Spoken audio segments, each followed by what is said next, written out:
I'm glad to note that this year the incidences of malpractice are very few, and also they are in the nature of attempts because there hasn't been any actual cheating. What has been happening is that there has been what we call early exposure of the papers that have been noted in a number of centers, and action has been taken against those suspected. Some have been arrested, some have been suspended as investigations continue. And once the investigations are complete, these culprits will be taken to court, and we have requested the judiciary to give us special sort of treatment so that the process of prosecution is actually quickly or actually made to proceed as quickly as possible, so that we can be able to have those people involved getting into jail if necessary. We are also going to ensure that once convicted, these particular individuals, if they are from the ministry or from TSC or from any other sector, will not work in the education sector ever again. We have been able to identify the specific individuals who might have tried to participate in any sort of malpractice, and we are going to deal with them individually. We are not going to condemn the whole school or the whole community for an action of an individual, because this year, the way the examination, the papers were designed, we are able to determine who it is that has tried any sort of malpractice. And we are going to continue doing this because this is the last week. I want to encourage you to not to release your foot from the accelerator.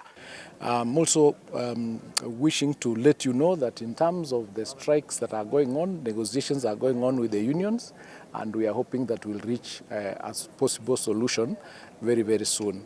More universities are case in point, and there's quite a number of challenges there, but we have put in place a program of ensuring that we have it in a sustainable mode. We've come up with a strategy to deal with the issues that are facing it, and we'll be updating you once those programs or those strategies are concretized.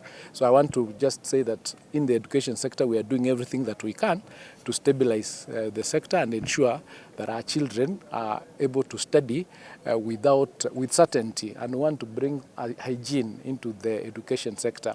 It is not fair that students go to the university, for example, and stay for 9 years in the process of doing their degrees. That is very unfair, and so we are getting to the root of the challenges that the universities face, and we are going to be able to get long-term and lasting solutions to it. That is our pledge as a government, and we have decided to do everything possible to ensure that this issue of strikes is a thing of the past. So we'll be updating you very soon about the steps we are taking. I don't want to go into the details because we are still working on them. What happened is the strike that was taking place occurred in various universities in different modes and methods. There are some universities that were teaching 100%, some were teaching 75%, some were teaching 50%, and there are others that were not maybe teaching 100%.